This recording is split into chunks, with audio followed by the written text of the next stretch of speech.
முன்னால் இருந்து அப்படியே நடைபவன் யாழ்ப்பாணத்தால் வந்து இந்த பாலம் அவர்களுக்கு ஒரு நினைவு சின்னம். தங்களுடைய பிள்ளைகளை இந்த இடத்தில் தான் ஒப்படைத்தோம் என்ற ஒரு நினைவோடு குண்டு போட்டு எங்களை அழித்த மஹிந்த ராஜபக்ச கோஷ்டியை, கோத்தபாய ராஜபக்ச கோஷ்டியை சிறுவர்களை குழந்தைகளை இப்படி என்று எண்ணிக்கை போட்டு அந்நிய நாடுகளுக்கு கதைக்குது. உங்களுக்கு பக்கத்து தானே நாங்கள் இருந்த நாங்கள். உங்களுடைய இந்த நாடு ஆற்ற நாடு தமிழற்றி என்று தான் வரலாறுகள் சொல்லுது. உலக மகா நடிகர்களாக நடிப்பு திறனை காட்டி கொண்டிருக்கிறீர்கள். இந்த செல்வங்கள் இந்த இடத்துல தான் நடந்தது. இந்த விளையாட இந்த தான் எனக்கு தெரியும். எங்க வச்சிருக்கிறாங்க எங்கட பிள்ளைகளை விடுறதுக்கு எந்த செல்வங்களை கண்ணுல காணவழி இல்லாம இருக்கிறார். போரை நிறுத்தம் கொண்டு மகிந்தா சொல்லுறாரு. உனக்கு அப்படி அந்த சொல்ல வேண்டி வரும். நீ இதே சொல்லை 2009ஆம் ஆண்டு சொல்லி இருக்கலாமே. இப்போ அனுரா வந்து புதுசா ரூல்ஸ் எல்லாம் போட்டு கண்ட்ரியை ஒரு டெவலப் ஆகணும்னு நினைக்கிறேன். நான் வந்து அவர்கிட்ட ஒரே ஒரு கொஸ்டின் கேட்குறேன். எங்கடா அப்பா இவ்வளோ காலம் எங்கட அப்பா வருவான்ட்டு எங்கள் அம்மா நம்பி தான் இருக்கிறான். நாங்களும் அதே நம்பிக்கையெல்லாம் இருக்கிறோம். என் அப்பா எனக்கு என் அப்பா வேணும். இல்லையண்டா அவர் இல்லையண்டா அதுக்கான பதில் வேணும். அவர் என்ன செஞ்சீங்கன்ற பதில் எனக்கு வேணும். இந்த பூகோள அரசியல் யுத்தத்தின் ஊடாக ஒரு 3ஆம் உலக யுத்தம் நடைபெறுமாக இருந்தால் அல்லது அதற்கு பின்னரான களஜிதார்த்தங்களிலே பல தேசங்களுடைய சுயநிர்ணய உரிமைகள் அங்கீகரிக்கப்படுவதற்கான வாய்ப்புகள் மிக பிரகாசமாக இருக்கிறது.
பேனருக்குள்ள வாங்க, பேனரை மறைக்க, அப்படி பேனருக்குள்ள வந்தீங்க.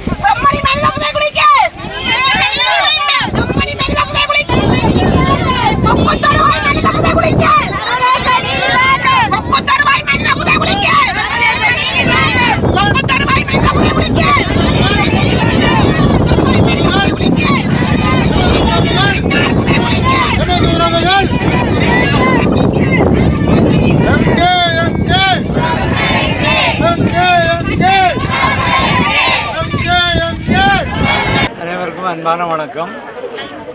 காணாமல் ஆக்கப்பட்ட உறவுகள் தங்களுடைய உறவுகளை தேடி இங்கே இந்த முல்லைத்தீவு மட்டுமல்லாமல் 8 மாவட்டத்திலேயும் கூடுதலாக 9 வருடம் கடந்த நிலையில் 10வது வருடம் ஆரம்பிக்கும். காணாமல் ஆக்கப்பட்ட உறவுகள் தங்களுக்கான நீதியை தரும்படி கேட்டு போராடி கொண்டு தான் இருக்கின்றார்கள். எத்தனையோ தாய்மார் தந்தைமார் இறந்தும் விட்டார்கள். தங்களுடைய பிள்ளைகளை காணாத நிலையில் தேடி தேடி களைத்து இப்படியே அழுது ரோட்டாக அழுது திரிஞ்சு தங்களுடைய அலுவலகங்கள் ஒவ்வொன்றை அமைச்சு இதுக்குரிய ஆக்களில் சேர்ந்து அமைச்சு அதுகளில் இருந்து இப்படி அது சொல்ல முடியாத துன்பங்கள், அந்த துன்பங்கள் அவ்வளோத்தையும் அவர்கள் அனுபவித்த நிலையில் தங்களுடைய பிள்ளைகள் அல்ல உறவுகள் அவைகளை கொண்டு வந்து ஒப்படைக்க இல்லை அல்லது உங்களோட தெரியல அல்லது காட்டு இல்லை என்ற ஒரு நிலையில் இறந்து போனவர்கள் கூட ஈரான். இந்த நிலையில் இன்று இந்த 10வது ஆண்டு தொடக்கத்தோடு 9வது ஆண்டு நிறைவோடு இன்றும் இந்த போராட்டத்தை செய்கின்றார்கள். அந்த பட்டுவாகல் கோத்தபாய கடற்படை கேம்புக்கு முன்னால் இருந்து அப்படியே நடைபவன் யாழ்ப்பாணத்தால் வந்து இந்த பாலம் அவர்களுக்கு ஒரு நினைவு சின்னம். இந்த தமிழ் பரப்புக்கு, தமிழ் தேசிய பரப்புக்கு ஒரு நினைவு சின்னம் என்பது எல்லோருக்கும் தெரியும். தங்களுடைய பிள்ளைகளை இந்த இடத்தில் தான் ஒப்படைத்தோம் என்ற ஒரு நினைவோடு அந்த ஒப்படைத்த இடம் வரை இந்த வயது போன நேரத்தில் கூட அவர்கள் தங்களுடைய உறவுகளை தேடிக்கொண்டு வருகின்றனர்.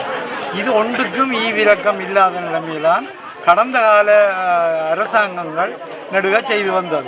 இந்த கால அரசாங்கம் என்ற போது இந்த முறை பாராளுமன்ற உறுப்பினராக நானும் தெரிவு செய்யப்பட்டோன்னே எங்களோட கட்சி சார்புடையும் சரி அல்லது தமிழ் தேசியத்தோடு பயணிக்கிற ஆக்களுடையும் சரி 2 தடவை ஜனாதிபதி செயலகத்திலேயும் நாங்கள் ஜனாதிபதியை சந்திச்சிருந்த நாங்கள் பல தடவை பாராளுமன்றத்துக்கு அல்லது பாராளுமன்ற குழு அறைகளில் சந்திச்சினாங்க. அது வேறு. ஆனால் இந்த சந்தித்த நேரங்களில் இப்போ நாங்கள் தமிழ் தேசிய தரப்பால் எல்லாருமே கூடுதலாக எங்களுக்கான அரசியல் தீர்வு விடயங்களை முன்வைப்போம். மற்றது காணாமல் ஆக்கப்பட்ட உறவுகளுக்கான நீதி கோரி விடயத்தை தான் அந்த விடயங்களை தான் தலைப்போம். அடுத்தது சிறையில் வாடுற கைதிகள், அடுத்தது நிலப்பறிப்பு, எங்களுடைய நிலங்கள் பறிக்கப்படுற விடயங்கள். இந்த 4 விடயங்களையும் மிக முக்கியமாக நாங்கள் அழுத்தங்களை கொடுத்து கொண்டு எங்களுக்கு நியாயம் கிடைக்கணும். எங்களுக்கு ஒரு பூர்வீக தமிழர் தாயகம் என்று சொல்லி நாங்கள் இயங்கிக் கொண்டிருக்கிறது. அப்போ வடக்கு கிழக்கு எங்களுடைய பூர்வீக தமிழர் தாயகம் இதில் என்று சொல்லி தான் இந்த விவரங்களை கதைச்சு கொண்டாடுறது உங்களுக்கும் தெரியும். அநேகமாக ஊடகங்களில் எல்லாம் பாருங்க. ஆனால் இப்போ பாருங்கோ, இதுக்கான ஒரு முடிவும் இல்லை. இதில் ஒரு வேதனையாக கிடக்கு என்னென்னா, உலக மகா நடிகர்கள்லாம் இங்கே இருந்த அரசியல்வாதிகள், அதாவது இந்த இனவாத போக்கோட இருந்து எங்களுடைய மக்களுக்கு கொடுமைகளை இழைத்தவர்கள் உலக மகா நடிகர்கள் என்று சொல்லணும். அண்மையில் ஒரு யுத்தம் நடந்து கொண்டிருக்கு, அது தெரியும். அந்த யுத்தத்தில் ஈடுபட்ட ஆக்கள் எல்லாரும் எங்களுக்கு அழிவை தேடி தந்த ஆக்கள் தான், அது ஒரு பக்கம். ஆனாலும் ஒரு மனிதாபிமானவண்ட முறையில் சிறுவர்கள், குழந்தைகள், இப்படியானங்கள், பெண்கள் என்று சொல்லி ஒரு மனிதாபிமானம் உறவாக்குறது நசுக்கக்கூடாது, குரல் வழியை நெரிக்கக்கூடாது அல்லது அவர்களை அழிக்கக்கூடாதுன்றதில் மாற்று கருத்துக்கிடம் இல்லை. எங்களை மனிதாபிமானம் நிறையவே தமிழ் மக்கள்கிட்ட இருக்குது. ஆனால் குண்டு போட்டு எங்களை அழித்த மஹிந்த ராஜபக்ச கோத்தபாய ராஜபக்ச கோஷ்டியே சிறுவர்களை, குழந்தைகளை இப்படி என்று எண்ணிக்கை போட்டு அந்நிய நாடுகளுக்கு கதைக்குது. உங்களுக்கு பக்கத்து தானே நாங்கள் நாங்கள் உங்களுடைய இந்த நாடு ஆற்ற நாடு தமிழற்றி என்று தான் வரலாறுகள் சொல்லுது. அப்படி இருக்க வடக்கு கிழக்கு பூர்வீக தமிழர் தாயகம்ன்றது எங்களுடைய பெருந்தன்மை என்று தான் எங்களுடைய மூத்தோர்கள் அல்லது முன்னோர்கள் சொல்லி கொண்டிருக்கிறார்கள். அப்படி இருக்க எங்களை இப்படி பக்கத்தில் இருந்த எங்களை நீங்கள் அழிக்க ஒன்றும் தெரியாது. இப்போ நீங்கள் உலக மகா நடிகர்களாக நடிப்பு திறனை காட்டி கொண்டிருக்கிறீர்கள். இதுதான் வேதனை. ஆனால் இந்த அரசாங்கம் கூட இப்போ வந்தோடனே ஒரு மாறுதலாக எங்களுக்கு அதை செய்யும் என்று தான் நாங்கள் எதிர்பார்க்குறோம். ஆனால் நாங்கள் கதைச்சு கொண்டு தான் இருக்கிறோம். ஆனால் இவர்களும் இன்னும் அதற்கான முடிவுகளை தெரியல. முடிவுகளை விரைவில் தந்து இந்த மக்களுக்கு இதை செய்யணுமென்றதான் எங்களுடைய எதிர்பார்ப்பு. எங்களை ஒரு அதாவது விரட்டி விடுற ஆக்களாகவோ உங்களுடைய அதாவது இலங்கை அரசாங்கத்தின் எல்லா பிறப்புகளில் நாங்கள் பூர்வீக தமிழர்கள். அப்போ எங்களை இல்லாமல் நீங்கள் உங்களோட நாடு அல்லது சிங்களவருக்கு மட்டும்தான் என்று சொல்ல முடியாது. சிங்களவர், தமிழர்கள், முஸ்லீம்கள் எல்லா மக்களுக்கும் உரியது இந்த நாடுண்டா நாங்கள் உங்களோட பிரஜைகள். எங்களுக்கான நீதி நியாயத்தை நீங்கள் வழங்கத்தான் வேண்டும். அதை தாமதிக்காமல் கூடிய கதியில் வந்து இந்த உறவுகளின் கண்ணீரை துடைக்க வேண்டும் என்றுதான் நாங்கள் கேட்டுக்கொள்கிறோம். நான் சிவபாதம் விளங்குவதை எழுந்து காணாமல் ஆக்கப்பட்டவர்களின் சங்கம் யாழ் மாவட்டம். எனது பிள்ளைகள் இந்த வட்டுவாகலித்தான் இந்த பிள்ளைகள் சரணடைந்தவர்கள். இவ்வளவு பேரும் சரணடைந்தவர்கள் இன்றைக்கு தான் எனக்கு தெரியுது. இந்த இடத்துல தான் என் பிள்ளைகள் சரணடைஞ்சாங்க. என் பிள்ளைகள் 16 வருஷமாக போச்சு. எந்த பிள்ளைகளோட சேர்ந்த பிள்ளைகளுக்கு நீதியே இல்லை. எங்களுக்கு நீதி இங்கே எங்களுக்கு சொல்லுங்க, அரசாங்கம் எங்களுக்கு நீதி தர வேண்டாம். இவ்வளோ காலம் தந்த பரிசு காணும். ஒவ்வொரு ஜனாதிபதியும் வந்து எங்களுக்கு தந்த பரிசுகள் காணும். எங்களோட பிள்ளைகளுக்கு எங்களுக்கு நீதி தரண்டா. சர்வதேசம் எங்களுக்கு நீதி தர வேண்டாம். எந்த பிள்ளைகள் இந்த இடத்துல, எந்த செல்வங்கள் இந்த இடத்துல தான் சரணடைஞ்சது. எந்த பிள்ளைகளை இந்த தான் எனக்கு தெரியும். என்னவியா இதில் இருக்கிற புள்ளிகள் ஆயுதம் ஏந்தினவியா, இதில் இருக்கிற குழந்தைகள் ஆயுதமாக ஏந்தினவே. இந்த பிள்ளைகளை எங்களை சித்திரவதை செய்து எங்கே வச்சிருக்கிறாங்க எங்களோட பிள்ளைகளை விடுறதுக்கு எந்த செல்வங்களை கண்ணில் காண வழி இல்லாமல் இருக்கிறேன். நாங்கள் இவ்வளவு சின்ன பிள்ளைகள் 40க்கு மேற்பட்ட சின்ன பிள்ளைகள் என்னடா செய்யறீங்க? இந்த பிள்ளைகளை வச்சுக்கொண்டு இவர்களை கொண்டு என்ன செய்யறீங்க? நீங்க உல்லாசமா நீங்க குகைக்குள்ள இருங்க, நீங்க ஏசிக்க இருங்க. எங்கட பிள்ளைகளை கொண்டே வருத்துறீங்களே, எங்கட பிள்ளைகளை இப்ப எங்கிட்ட வருகிறேன் அங்க கொத்த குண்டுகளை போட்டு இவ்வளவு லட்சக்கணக்காக மக்களை நுழைச்சு செஞ்சால புள்ளிகளை எல்லாம் இந்த மாதிரி ஐயோ நகமும் சதையும் எலும்புமாக தொங்க வச்சு இப்ப மனிதமாரப்படி இப்ப சொல்லுறாங்களே என்ன சொல்லுறாங்க?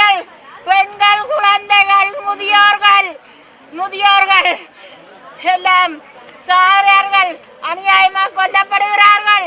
போரை நிறுத்தம் கொண்டு மகிந்தா சொல்லுறாரு. உனக்கு அப்படி அந்த சொல்ல வேண்டி வரும். நீ இதே சொல்லை 2009ஆம் ஆண்டு சொல்லி இருக்கலாமே. எங்களை இந்த சரங்களை சாக வைக்காம இவ்வளவு நாடெல்லாம் சேர்ந்து கொண்ட நீங்கள் தானே. அது நாங்கள் இப்போ கண்கொள்ள பார்த்து கொண்டு இருக்கிறோம். ஐயோ பார்த்துட்டு இருக்கிறோம். எங்கட பிள்ளைகளை இப்படி கொல்லேங்க. எந்த நாடு வந்து தடுத்தது? இந்த இந்தியா கருணாநிதி வந்தாரா தடுத்தாரா? இப்ப என்னத்துக்கு எல்லாரும் இப்ப என்னத்துக்கு அவைய பாதுகாக்க வலிக்கிறீங்க? எங்கட புள்ளிகளை சுடுகாடு ஆக்கி எங்கட நிலங்களை அபகரிச்சு எங்கட வயது மாணவர்களை 400க்கு மேற்பட்ட இறந்துட்டோம். இந்த புள்ளிகளை தேடி 400க்கு மேற்பட்ட இறந்துட்டோம். இன்னும் நாங்கள் இறக்க போற தருணத்தில் இருக்கிறோம். இந்த அம்மாக்கள் எல்லாம், இந்த வயது போற அம்மாக்கள் எல்லாம் அவர்கள் இந்த நிற்கதி அனுக்கின்றார்கள். இந்த ரோட்டிலே அழிய வைக்கிறீங்களே, உங்களோட மக்கள் அண்டா நீங்கள் இப்படி செய்வீங்களா? உங்களோட தென்னிலங்க மக்கள் அண்டா இவ்வளவு காலத்துக்கு நீங்கள் சிறையில வைப்பீங்களா? கொண்டு ஒளிச்சு வைப்பீங்களா? அதை முதல் சொல்ல வேணும். அவர்களை நீங்கள் இப்போ நடக்கின்ற பிரச்சனைக்கு பாதுகாக்க எங்கட பிள்ளைகளை பாதுகாக்கணும். ஐயோ எங்கட பிள்ளைகளை பாருங்க. எங்கட பிள்ளைகளை நாங்க இந்த காலம் பார்க்க போறோம். எங்கட பிள்ளைகள் இந்த ஆயுதம் ஏந்தின ஒரு 7 மாத குழந்தையும் ஆயுதமா ஏந்தினது. 10 வயது குழந்தை, 9 வயது குழந்தை ஆயுதம் ஏந்தினதா? எந்த ஆயுதத்தை எடுத்தீங்க பிள்ளைகள் கையில? எந்த ஆயுதத்தை எடுத்துறீங்க? அதை வெளிப்படையா காட்டுங்க. எந்த ஆயுதம் பண்ணு மன்னிப்புன்றது உலக நாடுகள்ல மன்னிப்பாக சரணடைகிறது. அது ஒரு மன்னிப்பு கொண்டே வச்சுட்டு கொண்டே சித்திரவதை செய்யறதும் ஒழிச்சு வைக்கிறதும் இல்லாம ஆக்குறதும் இல்ல. இவ்வளவு பேரை காணாமலே ஆக்கி விட்டீர்கள். லட்சமா கொத்தா கொண்டு குவிச்சீர்கள். இத்தனை நாடுகளும் நீங்க போட்ட சாவந்தான் உங்களுக்கு கையோட கிடைக்குது. இந்த அரசாங்கம், இந்த சர்வதேசம்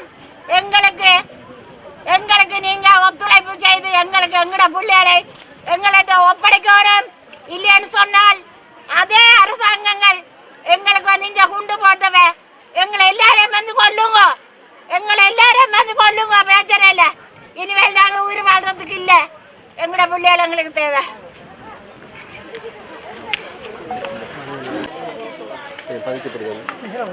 கிட்ட வாங்க தங்கச்சி, மைக்கே கிட்ட வாங்க. சரி, ஓகே சார். என் பேர் சாதுர்ஜனா. நான் இப்போ கேம்பஸில் படித்து கொண்டிருக்கேன். ப்ரைவேட்டாக வேலை செஞ்சு தான் படித்து கொண்டிருக்கிறேன். ஸோ இவர் தான் எங்களோட அப்பா. 2009 யுத்தத்தில் அப்பாவை இந்த இலங்கை இராணுவத்திட்ட கையெழுத்து தான் அம்மா சொன்னவா. அதை தாண்டி எங்களுக்கு எதுவுமே தெரியாது. இவ்வளோ வருஷமாக அப்பா எங்கள் கேள்விக்கு பதிலே இல்லை. எங்களுக்கு ஒன்றுமே வேணாம். சரி, நீதி வேணாம். இவ்வளோ காலம் நாங்கள் அப்பா எல்லாம் வாழ்ந்துட்டு எங்களால் இனியும் வாழையில. ஸோ உங்களுக்கு உங்கள்கிட்ட எந்த ஒரு நீதியுமோ நீங்கள் கிட்டடியில் கூட அப்பாவுக்கு இறப்பு சான்றிதழ் எடுக்க சொல்லி ஒரு லெட்டர் வந்தது. ஸோ எங்களுக்கு சரியான ஒரு முடிவு இல்லாமல் நாங்கள் இறப்பு சான்றிதழ் எடுக்கணும். எங்களோட அம்மா எங்களோட அப்பாவை இராணுவத்திட்ட வந்து கையை ஒப்படைச்சவா.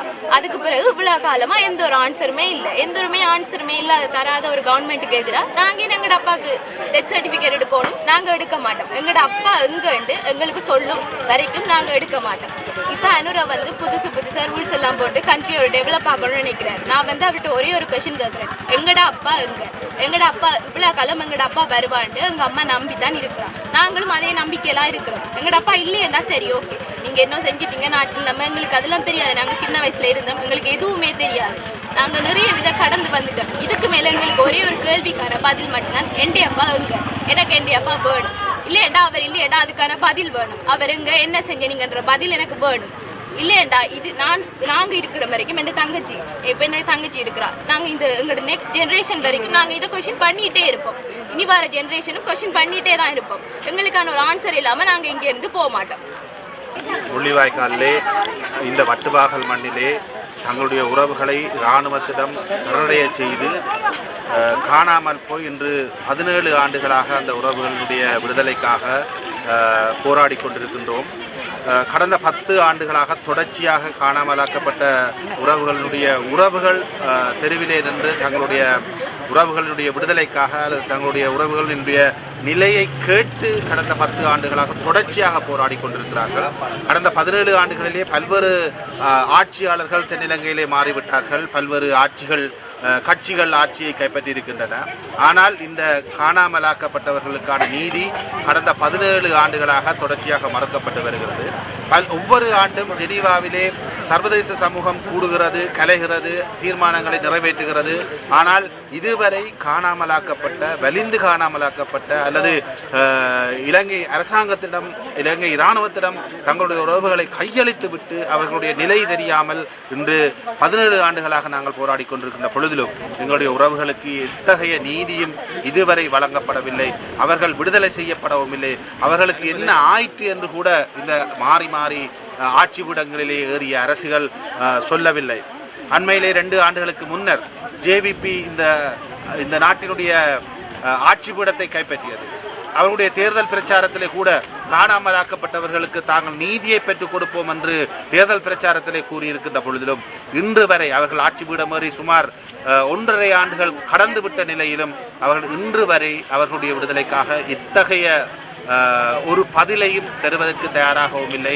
அதை அவர்களுடைய விடுதலையை நோக்கி அல்லது அவர்களுக்கான நீதியை நோக்கி அவர்கள் ஒரு இஞ்சி கூட இதுவரை நகரவில்லை.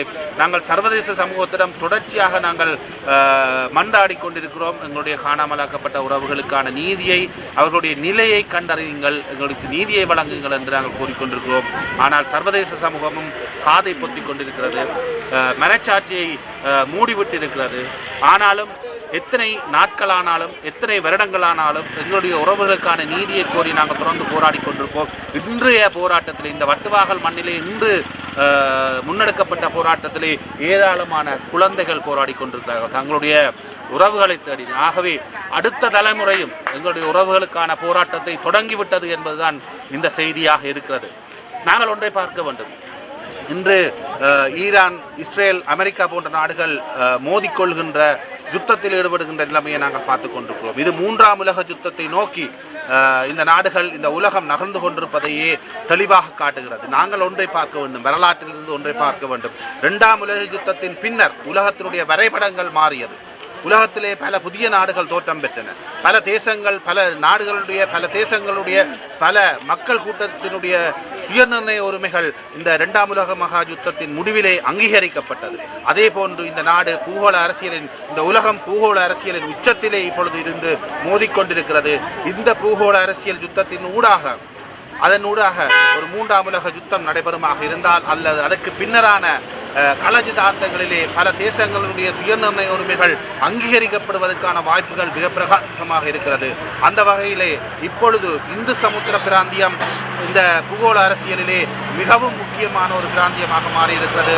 அண்மையிலே ஈரானுடைய போர்க்கப்பல்கள் இலங்கையை அண்மித்த பகுதிகளிலே தாக்கப்பட்டமையும், ஈரான் ஹோர்முஸ் கடற்பகுதியை மூடியிருப்பதும் இந்து சமுத்திரத்தினுடைய முக்கியத்துவத்தை இந்த போரியல் ரீதியாக அதிகரித்திருக்கிறது. இந்த சூழ்நிலையில் தமிழ் மக்களாகிய நாங்கள் எங்களுடைய உரிமைக்காக, எங்களுடைய நீதிக்காக, எங்களுடைய இன அழிப்புக்காக நாங்கள் தொடர்ந்தும் போராடி கொண்டிருக்க வேண்டும். அவ்வாறு நாங்கள் தொடர்ந்தும் போராடுவோமாக இருந்தால் இந்த உலக ஒழுங்கிலே ஏற்பட போகின்ற புதிய உலக ஒழுங்கிலே எங்களுக்கான நீதியும் எங்களுக்கான உரிமைகளும் எங்களுடைய சுயநல உரிமைக்கான அங்கீகாரமும் கிடைக்கும் என்ற வலுவான நம்பிக்கை எங்களுக்கு இருக்கிறது. ஆகவே நாங்கள் எத்தனை வருடம் சென்றாலும் எங்களுடைய உறவுகளுக்காக, எங்களுடைய நீதிக்காக, எங்களுடைய உரிமைக்காக நாங்கள் தொடர்ந்தும் போராடுவோம் என்பதை நாங்கள் இந்த சந்தர்ப்பத்தில் தெளிவாக சொல்லிக் கொடுக்கிறோம்.